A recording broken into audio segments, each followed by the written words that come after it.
Welcome to The Spin. Tyler, John, and the one and only Mr. Bill Grunler drinking a coffee right there. I always drink coffee. Even at 4:30 in the afternoon? Dude, there's no time not to drink coffee. You right. guys know how I work. Well, Tyler had I was drinking coffee when we do the broadcast and stuff. We'd be back at the house or whatever, and let's get some coffee going. Anybody? Yeah, we were at a burger place. Me? Okay. All right. We were at a burger place after Crash, and he was like, "Can I get a coffee?" And I was like, "It's like 8:30." Yeah. Hey man, I'm not afraid. That caffeine thing doesn't affect me. I don't believe in that. Comp weekends are a little bit different. We're going to start off with a little bit different original plan. We're going to throw the 2026 risks at the end, but Mr. Bill Grunler, I appreciate you guys. I have some risks, and I don't want to stay until that late. So no, I've got class to coach. That's all. Yeah, exactly. And so you're actually an affiliate owner, so you can actually add some real value to us versus us just kind of talking. We provide zero value. Just talking in a vacuum. Exactly. Talking in a vacuum. But anyway, I made a comment or asked a question earlier this week, asking affiliate owners, what are the biggest risks you will face in 2026 as a CrossFit affiliate owner? And I got a good number of answers, and yeah, it was. Whoops, there it is. Kind of fell into 5 buckets. Five buckets of death, as you will. Well. Of the business, yeah. Rising costs, potential sale, new ownership, lack of communication from HQ, a sport focus, and one thing I was not anticipating, GLP-1s. Mr. Hiller right there, skinny Hiller. All real pictures right there. Yeah, exactly. I guess first question for you, Bill. Yeah. Were you surprised by any of these, or were they kind of just expected? Like, oh yeah, that's kind of what I was thinking. I think a lot of them were this. I think when people say the risks and the list that people gave, or the buckets that you put them in, for the most part, buckets of death, the 5 buckets of death, they are complaints that people have had all the time. Like I don't think that they're really new necessarily. I will agree with the fact that rising costs is something that, as a gym owner, like I have to think about that all the time. Like there is, as a CrossFit affiliate owner, your gym membership was always more expensive than the 24-hour fitness down the road. You know, they had their $19 locked in for life, whatever thing, or $15, or even if it's $45, whatever. Like it sounds so much lower than $150, $190, $200. And not that I don't think that a CrossFit affiliate is worth that. I do think it's worth that and I'm not even talking about for the equipment. I'm talking about for the actual coaching that you get out of it, and you have someone actually coaching you.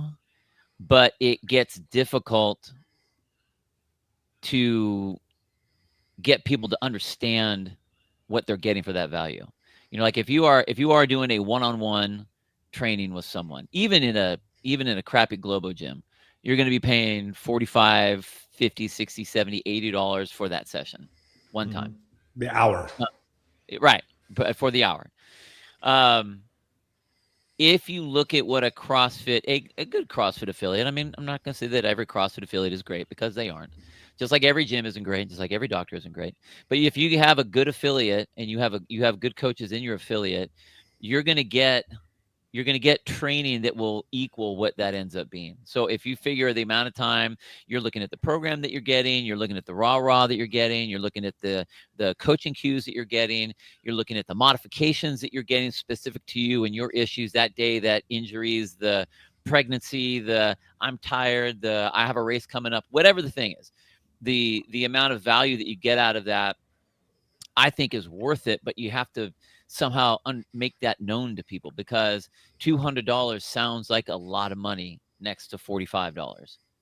And I think what a lot of affiliate owners don't want to do, and I think a lot of them shy away from a lot of the things that you're supposed to embrace, which is, let me teach you why this is important.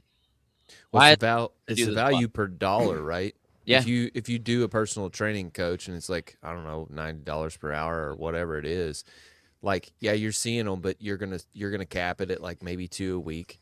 And then you get to the end of the month and it's like, okay, you only came in twice a week for a month. You paid an exorbitant amount, and then you screwed it up the rest of the time, and they don't really know you as an athlete. Right. Versus, okay, let's go on the high end of $200 a month. Like, that coach knows you. All the coaches there know you. Sorry, I just wanted to interject. No, I agree. So I think that will always be something, because I know, like with myself, when I first started paying, so San Luis Obispo in our county that's where the college is. If you look at the way the county is, this is where the expensive stuff in the county is. If I went to the north part of the county or the south part of the county, my rent would be almost half of what I'm paying right now. Mm-hmm. When we started, we had a 1,000 square foot spot, and I think we paid $1,800 for it a month. Then we moved to almost 3,000 square foot spot, and we were paying $2,500. And then the spot that we're in now, and granted, it increases every single year because that's what the rent does. And this is what's really hard. Everyone who pays their monthly fee, whatever that is, they're like, well, why does it keep going up? Well, because my rent still keeps going up. Like, shit still costs money. And like, if it's going to come out of some bucket, right? More buckets of death. Mm-hmm. And I can't have it be where it's coming out of my bucket, because if I can't do it or the gym can't do it, then the doors don't come open. So you got to buy that nice car too. There are very few gym owners that have really nice cars, unless that's the only unless they live in their really nice car. That's what they have. That's what they paid. But like right now, like I pay $7,500 a month for a 5,000 square foot spot monthly. Yeah. And so then all of a sudden you're like, okay, let me reverse engineer that. Okay, well, how many members do I need to make it to where I can pay for the place, I can pay for the utilities, I can pay for the coaches, I can pay for whatever. I don't think that's the biggest issue, though. I personally wouldn't say that that's the biggest issue. Really? Yeah. Well, I mean, I will stick on the cost side of things, but I think the revenue side, I was talking about this with my wife this weekend. Like, I don't think the cost of a membership has gone up in proportion to what you just said, Bill. I don't think so either. Like 10, 15 years ago, the high-end gyms were $150 in Nashville. Yep. Now they're like $200, generally like $180 for unlimited around most places. Like, that is not a big increase. And you just talked about, I'm sure, yes, you have more square footage, but per square foot, it's gone up way more than absolutely. Well, that's what I mean. Because like, if 150, okay, I can, in my mind as a member, as a client, okay, I can kind of wrap my head around that. $200, ooh, okay, there better be a reason why I'm paying that. The reason can't be, well, our rent went up. Like, that's not a reason. Right. There's got to be a perceived value of that, right? If your spouse goes, your kid goes, next thing you know, you're dropping $500-$600 a month on the memberships. I think this is what I think the biggest risk is for 2026. Actually, I would say it's been happening, but I think it'll continue. Is coaches, not the person that owns the gym, not the person that like, I love CrossFit and I want to be here, because that's great. You'll have your two people that can do all the stuff, but guess what? There's a lot of classes that need to be coached. And at some point, did someone get shot? Yeah. Damn. Abby's. Dang. She's training. She's learning how to shoot, huh? Okay. So we have crash mats that block her in, like her little area. She's busted out. And that's exactly what that was. She's getting where she can like stand and like press on things, and she's learning how to knock that crash pad down. That's awesome. That's what just happened. But to get someone to want to be a coach, like the people that are really good coaches, they coach because they love to coach. They're not there for the money. Like if they don't have another job, like that's what that they love to do that. Like even like, John does his coaching thing. He's got his personal clients. He's got his JY barbell stuff. Those are the supplements for him being at the gym, because you can't, like, it's really hard for someone to be just a gym trainer. And I coach classes at the gym and think you're going to be having a full-time, at least in my area, a full-time like salary off that. Yeah, I would have another job if it was just the gym. Right. I'd have to have another job. You'd have to. And so now that becomes like it's hard to make it lucrative enough to get coaches to want to come in and do it. I can get people to cover classes, cool, like every once in a while, but like that has not gone up in proportion either. I not would at say. all. So like with what do people get paid? $15, $20, maybe $25. Yeah. Like they were doing that. They were doing that back in 2010, man. Right. The way the square footage and stuff has gone up, like, or dollar per square foot, it'd be like $50 an hour to make it worth it. Right. For you to just be like, I'm just a CrossFit coach. Yeah. Yeah. So, I'm always looking for coaches around here. But what you end up having to do is you are hoping that there's someone that really loves CrossFit, and I just love the gym and I want to be there and I want to help people too, and because it will literally have to be a labor of love. It has to be, because you can't pay them enough to do it. And then all of a sudden, just like John said, there's going to be the other job that will be priority. It's like, hey, I need you to coach on this. Yeah, I can't do that. Shit. Okay, I guess I'm going. I guess I'm doing the 5:30 a.m. class. Okay, all right, got it. And I think that is the hardest thing. Do you think that's gotten worse over the years? Yeah. Or harder over the years? Yeah, and I think it has, because what I saw earlier, kind of getting into this stage where we are, is people wanted to coach. So what did they do? They started coaching at all the gyms. And I don't mean all the CrossFit gyms. They went to all the gyms. Yeah, Pool Boy coaches at F45. Exactly. Yeah, they pay him more. Trader. Probably. They do. Probably. But I mean, and then I have a hard time with that, because it's like, I want you to be our thing. Yeah, man. Like I'm huge when it comes to loyalty. I wouldn't be surprised if I wouldn't be surprised if Pool Boy's like, yeah, I train at CrossFit, whatever. Like at High Rocks. I mean, maybe poaching. Maybe. Who knows? I doubt it, but maybe. I'm with you, Bill, though. Like I have gotten offers to go to coach at other gyms, just from people who like the sport and stuff, and they know I'm in the area. And I'm like, I got my people. Like, these are my people. Like I wouldn't like it either. And I don't even own an affiliate. At least like just me in principle, I wouldn't like it. Yeah, I think that will be the thing that is the hardest, because what you need that person to be able to do, you can't pay them enough to be able to do it. They have to have the knowledge. Okay, if you want to have good coaches in your gym, I'll say this: if you want them to have the knowledge and the understanding of what it is that they're doing, and to care about, I mean, it's customer service based first. You want them to have a great time. You want them to enjoy their time. You want them to want to come back. You want them to feel like they're improving and that this is mattering, that they're putting this money out, that they're getting their thing for that. But then underneath that, high fives and everyone having a good time.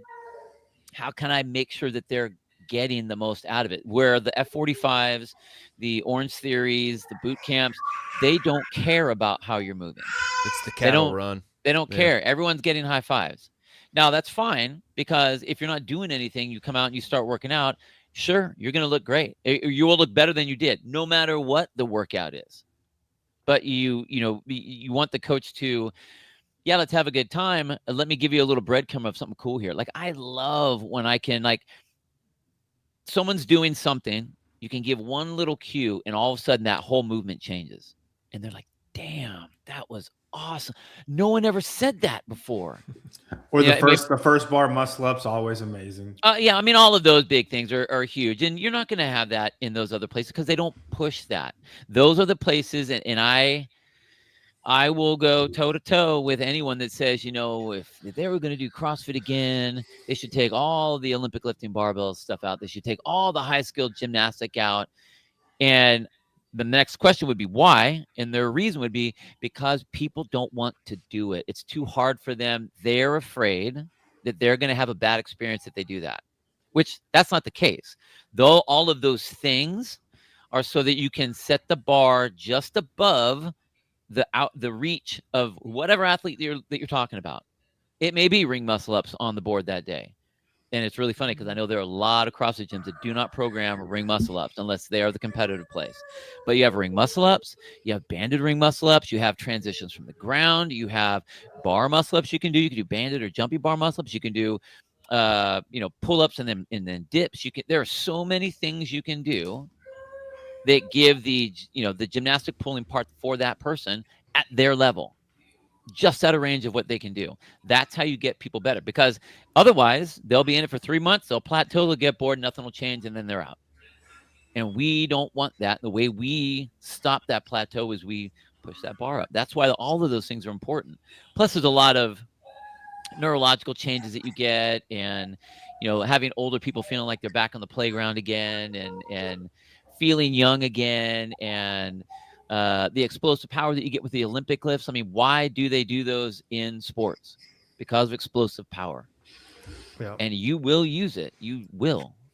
In ways you don't think about. 100%. But like the way you move in a snatch, like it could be the difference in picking up your child. I know that's people want like a deadlift for that, but yeah. To like pick them up and throw them up. That is kind of a snatch if we're going fast enough.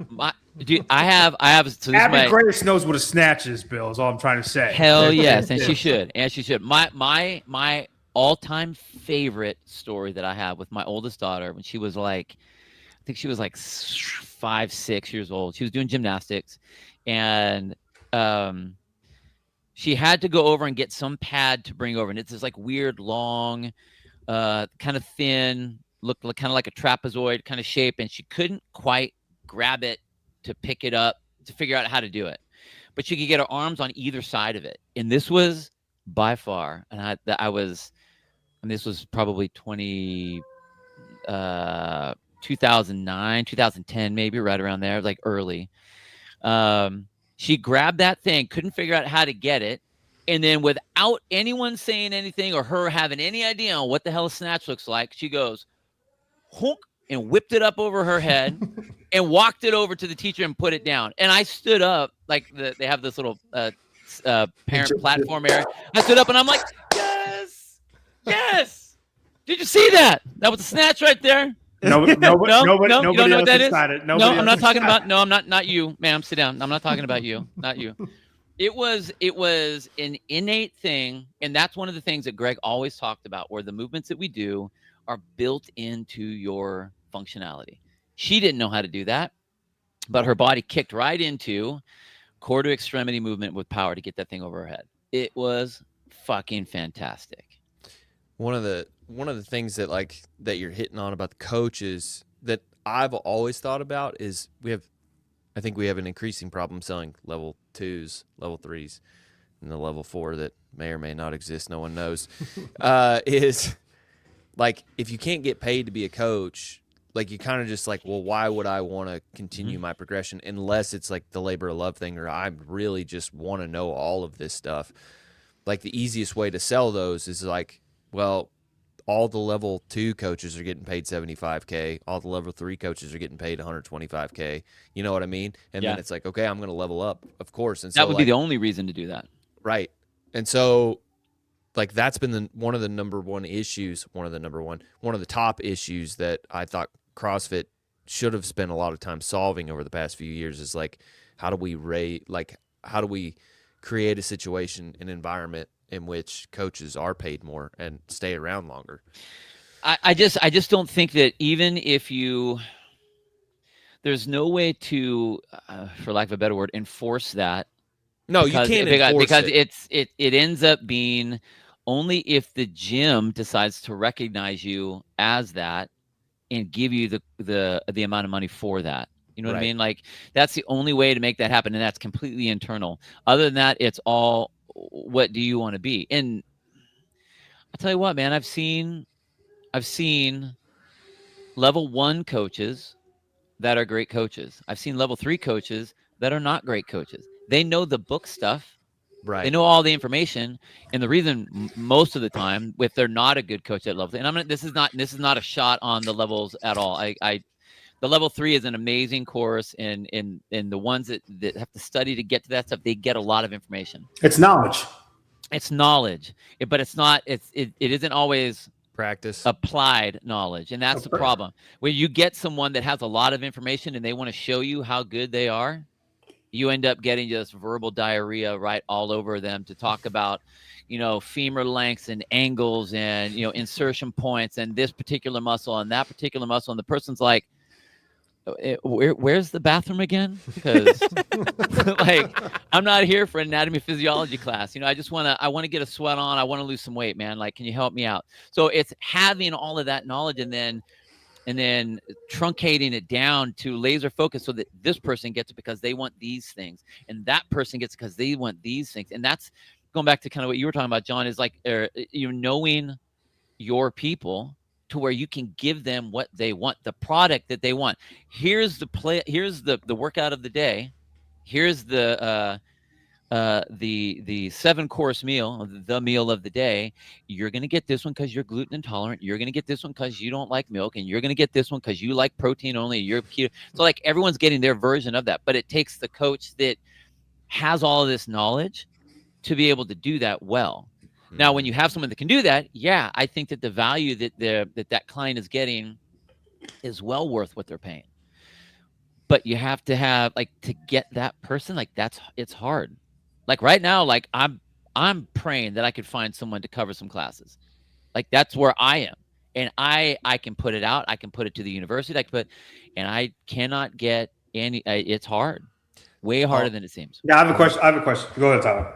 I'll never forget how I found CrossFit Maximus. I was training at UK in their rec center, and I'll never forget the poster. It was like this Superman that was a trainer basically, and it was like calling all coaches out there. We want internship at CrossFit Maximus. Yeah, and it was like I went through the kinesiology school there at UK, and I took down all the posters because I didn't want anybody else to apply to that. That's amazing. You got Supermaned into it, dude. Look at you. Yeah. That's so awesome. So I'm curious, Bill, do you think the ultimate, I'm curious if you think a cheaper option, but also more expensive at the same time. Like, you'll understand what I'm saying here in a minute, Tyler. Like, I'm waiting because so far I don't right now. Well, because you said it's not enough for the coaches to be interested. So if it's $50 an hour and people are back to where they were in 2014, where $25 an hour, you could do that. Like, you could be by yourself and make a living just fine. It would have to raise up to that. Do you think the ultimate cheaper option would be on a salary, but a smaller salary? Because like at my gym, I'm coaching 25 to 30 hours a week. We've talked about this every week. Yes. Right. Crazy, On top actually. of the one-on-one stuff, like the times that I'm at the gym, it's probably closer to 40 to 50. And like just me at the gym, but not like actually coaching. Right. Sitting. But I end up coaching just by being there because you're the main coach, the guy. right? You're the head coach, right? And then, but I'm on salary, right? And it doesn't, for the owners, it would be cheaper to have the hourly person, but I can, like, anytime there's holidays, anytime there's anybody that takes it, like I take all that. Like there is no they don't have the issue that you have, Right. but Sure, there. it comes at a premium of that salary. Does that make sense? Yeah. No, I hear you. I've played with that too. I've had coaches on salary. But I'm asking, do you think that doesn't work in the long run, or it could work in the right situation? I'm just I would say that in all reality, any situation can work. It totally depends. Like that's what's kind of great about CrossFit affiliate gyms is the situations, the variables are so different that you could make something totally work in one gym that has no chance in another gym. I got Yeah. you. Yeah. I do think that a salaried position can work. What I've seen with many people that get into salaried positions is they will get used a lot more. And that person starts talking about the burnout game. And I have a really hard time with that conversation. And this is coming from, I hear you. I for all of those coaches out there that say that they want to be a coach and that they are a coach and they're like, after 3 classes, It's more patience than you think. Yeah. But I'm so emotionally and I'm just drained. I'm so drained. That's because you're in California, Bill. No, Yeah, dude. yeah. No. You know what it is? It's not that. What it is I come from my parents are both teachers, and teachers teach classes all day. 8 hours a day. 8 hours a day with kids, with high school kids, with junior high kids, whatever. And if you are a teacher / coach type of a person, you like doing that stuff. Like I would get into these discussions with people that I've had in the past, and they're like, it's just so hard after 3 classes. I'm so drained. And I'm like, drained by what?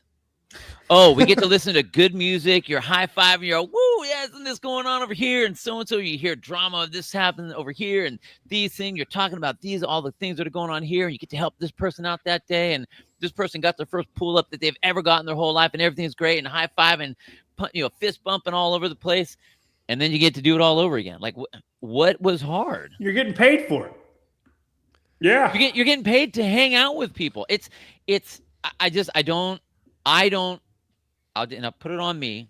I don't understand it because I don't have that.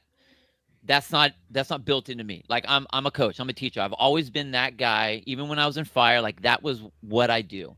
So I enjoy doing that. So it's not hard for me to do it. A lot of people that get put on salary, kind of like with you, John, it's like holidays, you're taking it. All the things, the days off, you're taking it. You're in there. People want the job because they see the money. And then all of a sudden they get burned out, and then all of a sudden what they start giving is less and less and less and less and less. Not you, but people are not like, this is what I do. I love to do this. What do you think the percentage is on that? Because you obviously have experience with it. All I know is me. Right. Yeah. I bet it's 20% of people who want to be coaches are actually people who should be coaches. Ooh. I'm wondering what that burnout rate is, because I don't resonate with that. I would say I think it's that's not a bad number. That's not a bad number. Maybe a little bit higher. That's based on Bill's criteria. Like if you're going to coach all day long, because it is a rare person that wants to do that. And it doesn't make you a bad person if you just want to coach 2 classes a day. It just means that you're not built, like you're not a lifetime coach. You're not a full-time coach. Yeah. And that's okay. Yeah. I think the difficulty with salary is you're going to get paid regardless of what your output is in the short term. Right. And like, that's I'm getting paid. So then you don't I'm not getting anything. Output. I'm not getting their mindset is I'm not getting anything incremental for staying till 6 o'clock at night instead of leaving at 4. I'm just gonna go through the motions this last hour because I'm tired and I'm at the gym, else. so that you're paying me to be at the gym. Yeah. I mean, unless you have some really specific, this was always hard because I like what are you actually expecting? Well, I expect you to give to the client and push them and help them to do, and it's like, yeah, all that sounds great, and they go, I felt like I was.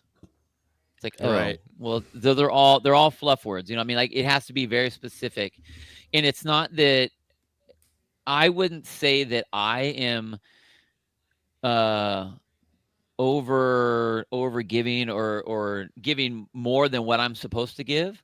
I'm giving what I give because this is what I do. And that's kind of the difference. And I mean, I think people will find out right away, who coaches should be and who coaches shouldn't be. I know that with a lot of smaller gyms, especially smaller CrossFit gyms, it ends up being that the owner, because they love it, they're there. They got their other job and they're doing this too. And it can like that can burn you out. Not the fact that it's coaching, but just you're running from one thing to the AM next. to PM like nonstop. And sometimes like I coach most of the classes here. And like over Christmas and New Year's and stuff like that, they're like, hey, so we're going to be open the day after, whatever. And I go, no. Yeah, but I'm off work that day. And I go, yeah, I want to be off work too. So I mean, like there are days like that where it's like, look, this isn't, I'm not trying to shorten up, your the value of your membership here, but this is the holiday. And if you want me to be able to give you the good stuff, like, I mean, we have our app, like there's workouts on there every day that you can do, workouts at home and ones without equipment. And hey, you're all on there. It's just, I'm not going to be there today. Like, it'll be all right. You'll be fine. But I think that it is hard. And Brian, that was, I think that's right. People will work, generally speaking, it's not everybody, but people will work to the minimum that they need to. And if you put people on salary, that's where they will go. Mm-hmm. Well, if you do that, then get the fuck out, because I don't want you in my gym. Seth, he has What one up, less Seth? affiliate these days. Try finding people on the North Shore of Oahu to coach. You're right. I've heard it's even harder to find people on Lahaina, but Bill, do you find it hard to coach after we go do our thing? Because every single competition, and like my people, my one-on-ones, they know that it's coming. Yeah. Like, I have about 1 or 2 days where I'm just really down, and I don't know why. I just am. Like, after Syndicate, after NorCal, because I'm just wired 24/7 there, and I'm, we're commentating, but I'm also doing math the whole time. Like, yeah. I'm doing like I mean, you know this, Bill. You know this. Like you're writing down splits. You're writing down splits. You're writing stuff down. I'm figuring out this means this means that, this means that. Like, everybody's gonna asking me questions, and I have to have the answers to them. Sometimes too early. It's just, I'm just so wired, and I've got no problem being wired, none. But the second I get home, it shuts down, and I still have to coach, right? And there's like 1 or 2 days where I'm like, all right, warm up. and then I'm fine. But those 1 or 2 days, man, it hits me every time. I'll say that, like, I'm actually pretty good when it comes to that. Like, when I'm away, the gym is doing what the gym does, it's doing its thing, and I can slot right back in, because it's just my comfort spot, man. It's just easy. And because I don't think that I'm like, like up and down like that. Like, I have my demeanor, I have my tempo that I'll coach at, and I just kind of hop right in. And actually, like, for me, like, I'll start, talking to everyone right away about, like, what was happening this week, or who did this, or, looking on the PR board to see if everyone did. And I just kind of slot right back in. Like, I guess my answer would be like, no, I've never had an issue with that. Like, to be fair, you're way more even keel than I am. I feel like 100% there, 100% there, dude. Less math on the weekend. I don't do any math. I just, I just do the alphabet. That's I would say the main difference being with you two, like, in a broadcast situation, John, like, your commentating style is a lot more emotional than Bill's. Bill's is like, but you're like that the entire competition. You are just straight down the middle the whole time. Bill. But I like to think that it's up a little bit. I don't want to say that. The whole time, no, so I'm keeping everything on an even keel, because I think I get excited, but I can be this right here, and I got all kinds of energy, and this is great, and this to me right now is even keel. I'm great. But John's like, whoa, that right. That's what I'm talking about. Oh, no. Yeah. So he's younger than I am. You know, he's a little bit more emotional than that. I'm the old guy of the group. I'm very stoic. I think that's why it works. I agree. I agree with that. Dude, I agree with this that. comment, if you only knew, that's not near enough. No. I just need this That's right here, dude. This is all I need, and I'm good. On a broadcast, 2 C4s is done by 10 a.m. Yes. I drank. You guys go through more of that stuff. Like that to me is like, how are your hearts not beating out of your chest? Dude, right I thought it was going to. I drank 6 C4s one day. I was like, and it was like 8 o'clock. It was 8 p.m. And I'm like, I don't need this. But Sevon wanted to do a podcast, and I know those are going to go for 3 hours, right? And Taylor's there, and I can't. I don't want to be. I need to be up with that because I won't have the patience for it if I'm not ready, right? And I'm like, I'm just gonna do it. F it. I don't care. And then I just drink that one at 8 p.m. and then I'll still just sleep like a rock at 10:30 and then just go another day. There you go. See? Um, Go right in. So I think getting to the risks, when you think about, I think a lot of these had an undertone of HQ Yeah, it always needs does. to save me. Yeah, it always does. And this might be that I'm a old Dick. school Oh, affiliate. yeah, that. Oh, I might be that too. It might be that too. I mean, I'm not gonna lie. We found out that we're number 69, oldest gym in the world. That's so cool. CrossFit. That's you. It is really cool. I had no idea. When we first affiliated, the mantra was, okay, cool. Here's your affiliate. You have your level 1. Go and do great things. Little pat Cool. on the ass. Okay. All right. I guess we're off. Here we go. And we go and do our thing. And so everyone would do their version of CrossFit. They would have their memberships. They would have their communities. They would have their own version of the culture. You know, however they did it within their box. With the only thing that we wanted from them was like, hey man, and we didn't really know much about it, but it was like, hey, just protect us. Let everyone else know that we're the shit and they're not. Like, that's all we wanted. I didn't need a toolkit. I didn't need to have all of these other things. I'm not going to say that everyone that hopped in as an affiliate owner, myself included, knew a damn thing about business. I didn't know anything about business. Nothing at all. Like, thank God I was a fire captain and I had that. It was me, my engineer, and my firefighter that we started the gym. And thank God we all had money already. Because if we didn't, we're like, business plan? What the hell's a business plan? I don't know. Let's go put out a fire. Okay, cool. Sounds great. It's a great place to work out. That's how it was. So I can see having things like that to help, but all of the complaining, and this has gone on for years. This isn't anything new. HQ should do this for us. HQ should do that for us. And it's like, why? Why should they do that for you? Unless you want to be part of an affiliate model or a franchise model, what do you want them to do? And all the stuff about needing to know about who is buying and who is selling and who is doing. I mean, unless it really comes down to what it's going to do with inside your 4 walls, what does it really matter? It really doesn't matter that much. I mean, unless all of a sudden they're going to be like the stuff you know about the increase of the affiliate fees like to $10,000 or something like that. It's like, okay, all right. Now I understand that like things go up, but why? Just because you think you can? The idea, Rent, Bill. Yeah, rent, that internet rent, totally. The idea of a like an app.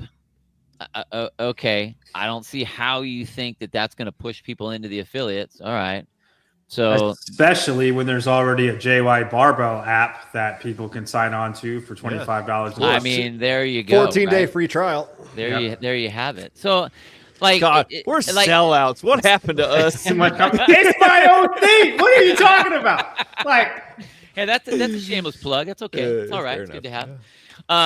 My affiliate link is down below. Just That's click it. on that. I just think that a lot of people that have affiliates that they I mean, geez, this is where we are anywhere just in society. Anyway, is you're expecting someone to come and save you. And the thing is that that's not the job. That's not the job. And yes, that is Baywatch right there. That's right. There you Yeah, go. that and fire right there. So there you go. That I think that those complaints from affiliate owners is just a thing to complain about because your members don't care. They don't know. They don't care who is thinking about buying. Unless you're the one that makes a big deal about, like, you know what, if CrossFit buys or if this person buys and we're going to have to do, and I don't know what's going to happen. They want to know what your culture is. What's the culture in your gym, in your CrossFit affiliate? People here know when it's funny because like people will say, our members, yeah, I'm going to CrossFit today. Well, you're coming to the Inferno today. It's not CrossFit. It's CrossFit Inferno. CrossFit's is that way. California is like, that's where CrossFit is. Pet peeve. We are CrossFit, but just so you know, yeah. Pet peeve is when people say I'm going to CrossFit. It always got under my skin because I'm like, no, you're going to CrossFit Maximus or CrossFit Inferno. I agree. It's a little thing, but it always drove me nuts. Yeah. No, I agree with you personally. I agree with you, but Yeah. But what I'm saying is, like, for the general population, they don't know what HQ is doing. They don't know. Do you think that's changed over the last 10, 15 years? That they don't know what's going on with HQ? Not within HQ, but like the more I think about it, and as I actually wrote this article and I got down to like the GLP-1s, Ozempic and stuff. If Ozempic was out 10, 15 years ago, HQ would be the megaphone of saying that these are not what you need to be on. Here's why. Here's what you should be doing instead. And it would just be the drum of that over and over and over. Greg would have been like going crazy. Who were the Russells? Yeah. It would have been like, yeah, totally. they would have been posting stuff left and right. It would have been on .com. And everybody back then, or at least a large percentage of people that found CrossFit, drank all of the Kool-Aid, all of the content that was coming from that megaphone. I mean, drank all the Kool-Aid, period. Right. Now we don't have that. There is no megaphone. No Kool-Aid. And so, yeah, it is all directly what you are putting out in Inferno and what, all these different small gyms are. And I think that's what, if owners need anything, it's to have that megaphone again of fighting for a cause and protecting CrossFit and the affiliates. I want to restate what you said just in a little different way, because the way I kind of think about it is like chiropractic. If you go into a chiropractor, you'll find out like, oh, my knee hurts. It's not actually your knee. It's your quad or it's your IT band or whatever it is. It's always the reference point is not actually where it's happening. It's somewhere upstream. And so when I see like, well, we need support from HQ for this and we need this. It's like, no. If you had 300 members, you wouldn't say any of that because you'd have more money than you knew what to do with, and you'd solve the problems on your own. And so it goes back to what you're saying, Spin, of like they're actually just mad that people aren't showing up as easily as they think they should. Now, part of that's on the gyms because you got to do your own work to get people in your gym. But with what Spin's saying is they need the megaphone. That's of the jobs HQ has, protection, the megaphone's the other one. Get asses in gyms. Okay, but I would argue that is not the gym's complaints, though. That they're not doing the megaphone. They're like, help me. No, that's what I'm saying. That's what they're saying, not, yeah. But they're mistaken about where the pain is actually coming from. Okay, I see. I think that for the gyms that are asking HQ for help, the fix to that is it is on the gym to get members in their gym. It's not on CrossFit HQ to get members in my gym.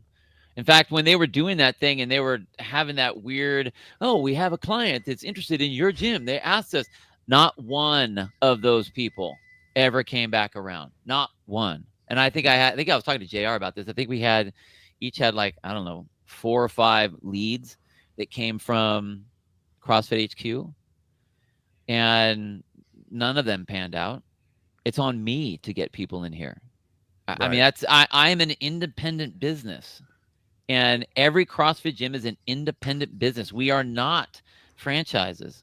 If we were franchises, then yeah, every single commercial that they kick out, which they don't do enough commercials to out to people, any. If it was that, then we would have people coming in expecting to be like, okay, so this CrossFit gym is like that one, like that one, like that one. That's when you know, like when John goes to whatever McDonald's he's going to go to, that all the McNuggets are going to taste the same, because that's what a franchise is, right? But if you go to one, they do all taste the same, right? on purpose, on purpose. But I think that the gyms have to take ownership of the people that they get. And part of that is it's on me. Like, I love the fact that people think that CrossFit is dangerous. And I will love to have the conversation with anyone that feels that way. Let me explain why and where it's incorrect. Let me tell you what's up with it. Let me show you. Oh, you're afraid to come here? Just come in. I'll make sure that you're gonna have an awesome night. Let me show you. The difference between the games and the methodology can be explained. I think all that. People see that, they get afraid. I'm like, that's not what we're doing. I don't think, I know everyone has said it, but like when the games was on ESPN, it's like, oh, we're gonna have so many people coming in. Were there people that saw it that wanted to check it out? Yeah, okay, there were a couple. I would not say that was like a big lead generating thing. We talked about it. We put it on. They knew that I was more eyes on it, though. Yeah, I mean, like the people saw it, but I didn't get started. members. I know it did you. I get it. It got me started. But see, that's a certain type of person. You were still in that, like, I'm an athlete mode. Oh, I can do that thing. Cool, I'll do that. Okay. I got you, bro. I think, and I don't know the numbers I don't know the numbers for this, Tyler, but I think you can back it up. That 17 to 24 demographic, I think the games on ESPN was a huge driver. After that graphic, maybe not. Does that you follow? I think me that's fair. No? It's one of the largest problems we have. There's the volume of CrossFitters that we've lost in the past 7 or 8 years is basically between 16 and 28. Like, and that's all I want to do. Decimated. That's all they see Jason Hopper, and they're like, that's what I want to do. Actually, I'll say all of like the CrossFit's dying. Like if you feel it from a number of human bodies, it's from that age range. It's not any other age range. Only. Because I mean, people who are already in it, when you drink the Kool-Aid, I feel like the Kool-Aid stays good. I think for the most part. If they have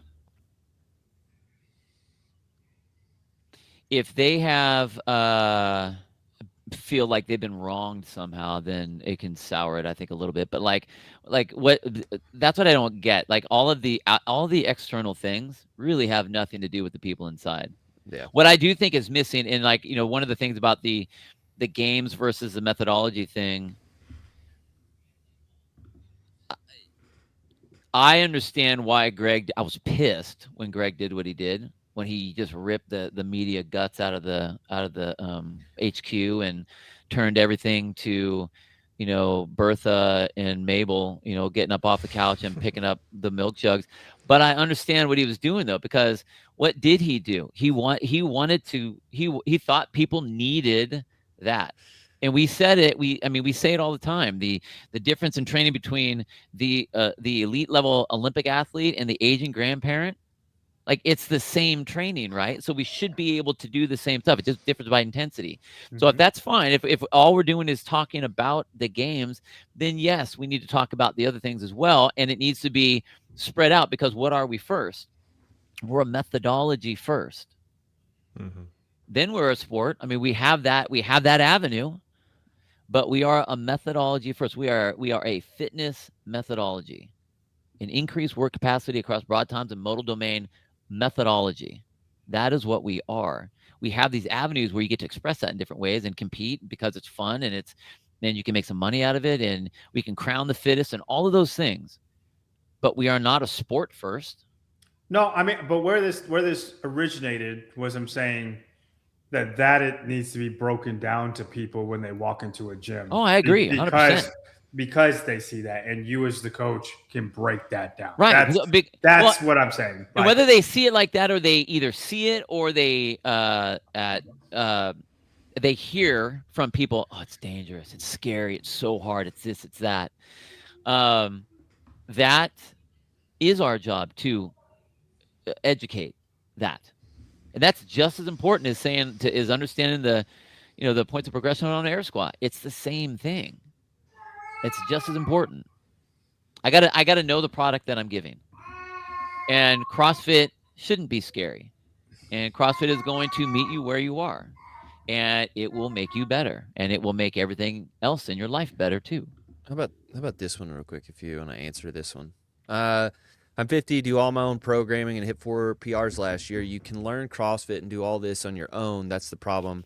What do I get for $150 a month?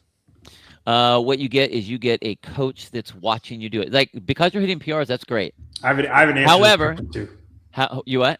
I have an answer as well when you're done. Okay, but it is very interesting with what people do versus what they think they do on their own.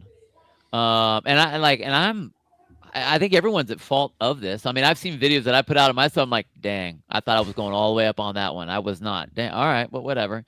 But I understand that, like, if you're getting PRs, cool. But what you'll get out of a trainer is you will get some, especially as you're getting older, making sure that you're moving correctly so you don't get injured as you continue to go on. If you are PRing and you're moving like shit, you are going to blow out those rubber bushings and those old man joints of yours. Believe me, I have them too. And they will break down and you will get injured. It will happen. So it keeps you moving correctly. That's what the coach isn't there to rah you. I mean, like, cool, awesome. But they're there to make sure that you're moving safe, you're moving correct, and you're getting better every single time. That's what a coach will do for you.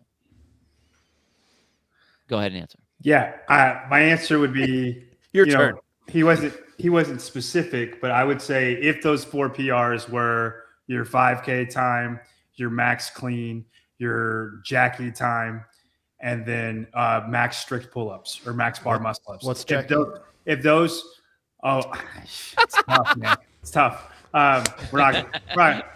You know what? No. Right. Jackie, 1,000-meter row, 50 freaking empty bar thrusters, and 30 pull-ups. It's not that freaking hard, Greg. You created it. You created it, Greg.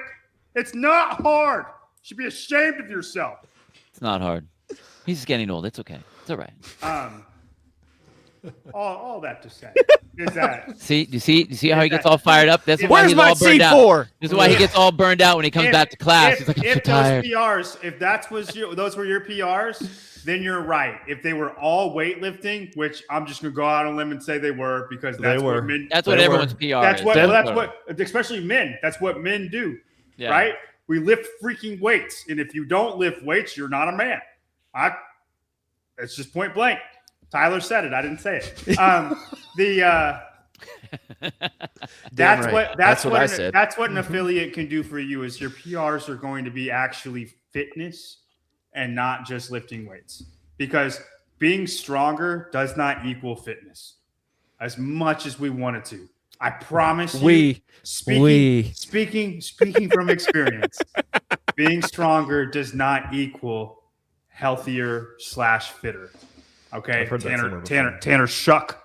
But if your PRs are a 5K strict pull-ups, Jackie time, and then max clean, then you're killing it, man. And nobody should tell you what to do, because you're freaking killing it. Yeah. All right, I'm gonna pull this up and then we'll let you get going there, Bill. Right. I just wanted to tease this a little bit. What you're looking at here is a count of athletes by age per year, bottom being the athletes, and then the count. So you can see up there in 2018 was our peak, and then 2025 is in the white, and the basically over 42 is pretty close to the same. And then there's a mountain of difference between 18 and 38. What's interesting is in the growth from 2015 to 2018, that young demographic didn't grow. Oh yeah, that's a good point. Right. The shape stayed the same. The growth came from what, 26 plus? Yeah. 26 to 46. Like it was in the middle. There was no growth on that young side, which is kind of interesting. All right, take this down. Who cares about this? I think it's good stuff to see. I think it's always interesting to see where the people are coming from. It's always interesting to wonder why they're coming from there. As if the younger generations aren't coming in, what isn't that they aren't seeing, or what didn't they know, or They what don't was see the games anymore, Bill. maybe that may be the case. You know, it's hard for me to say because I came into it. I was already older, so I couldn't be like the just out of college, looking for whatever. I was like, well, I just turned 40. Cool. I think the biggest mover, and I can't speak for women, but for men, and might be wrong. Like I'm okay with being wrong, but it's what enough men were looked at Rich Froning, and they thought that they could be Rich Froning. Well, I'm guilty. If you get to that, they kill absolutely right. They're not even close, right? But he was close enough, attainable enough that he was so BA. You thought you could be a version of that. See, I got in before the whole Froning became a Froning. the goat side. It was The Froning era. Yeah, it was the Spieler, it was the Amundsen, it was like these guys that were just like, wait, you could do what? And back then it was just, can you do hard things?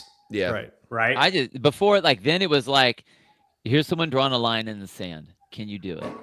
Yes. Like that's what I liked about it. That's what got me into it. I'm like, oh, this is cool. What is that? It's a weird work. I'm gonna do that one. That's weird. I'm gonna do that one. A good point to what Ortega's saying. They're focused on aesthetics. The young people are.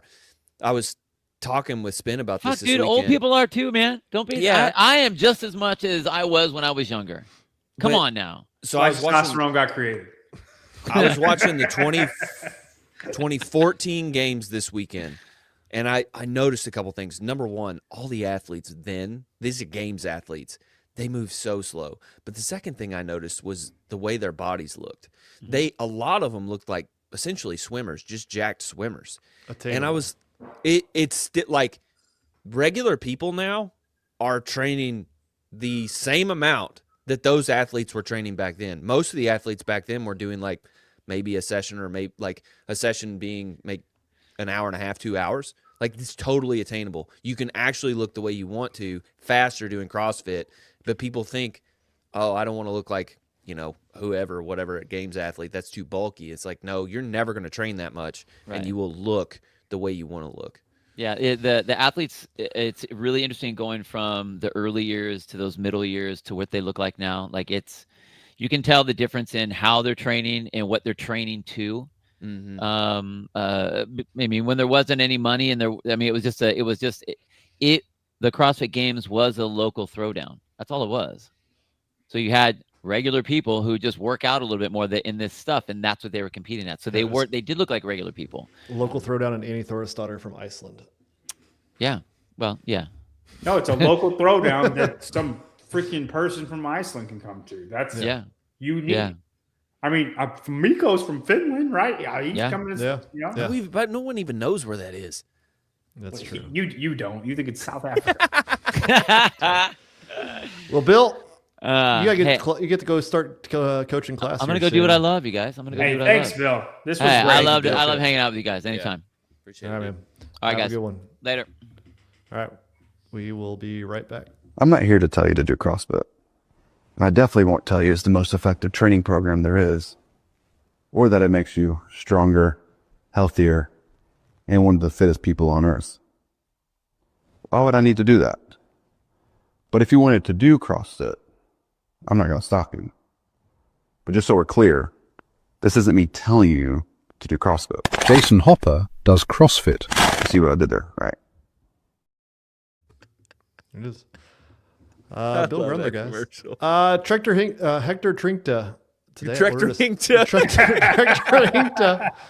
Oh, that was bad. Today I ordered a Manta sleep mask with code SPIN. That's how you do it. Code SPIN, save you money. I will give you a heads up. King Kong Bags, this is their last month of sponsorship, so do not delay. Us. Do not. Delay. Sorry. Don't wait. Now. Don't think you have more time. If you want the best backpack out there, knkg.com. Go get a backpack. duffel bag. It'll last you forever. So go check those guys out. And then maybe if you guys buy enough, they'll be around longer so everybody else can get some. So let's see. Bill Grunler, man. 15 minutes turns into an hour. It's all good, though. It's all good. All right, we're going to get into it, though. Viewer comments real quick. Carrie Robson. Colton Mertens is the Charles Barkley of CrossFit. Everyone loves him, but he never wins a championship ring. You know, when I read that, I kind of agree, dude. Colton's great. Charles is great. Colton's great. Colton's too quiet. I get you, No, but is I he, get though? you, but he talks. He talks trash. He does, dude. Yeah. And look, Charles is a good old boy from Alabama. You know, like it fits. It's he's not a farmer, but it fits. He was quiet. He was quiet in Auburn. He didn't take any tests. I'll tell you that. That's true. At the Penis Blue 1. All right. On that note, Dallin uses the Manta mask. There you go. See, use Manta. It's the best stuff out there. He may have actually, I think he actually asked for my code back in the day. So even Dallin uses the code. All right, at the Penis Blue 1. The pen is blue. Nope, the Penis Blue 1. European here. I hate CrossFit because a guy. Good start. Yeah. Because a guy once told me that Danny, I assume it's Spiegel, looks like she has the Downs. And I had to unfollow her because it makes me uncomfortable looking at Tard Butt. I don't even know where this is going. I would Finish. Also, Annie Thorisdottir is Aaron Rodgers. Yeah, I could see it. I could wrap my head around it. I didn't say that thing about Danny, did I? No. That's not from me. No, somebody else told That this sounds European. too mean to be mean. Yeah. So yeah. You've never said nothing mean. No. Not on purpose. Not with me. I don't think I've ever said anything with ill intent. How about that? Right. You think I have? No. No, you're just being honest.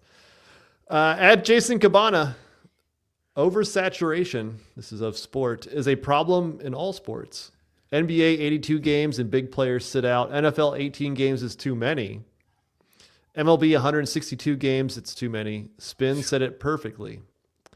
We can watch the same people 6, 7, 8 times in 12 months.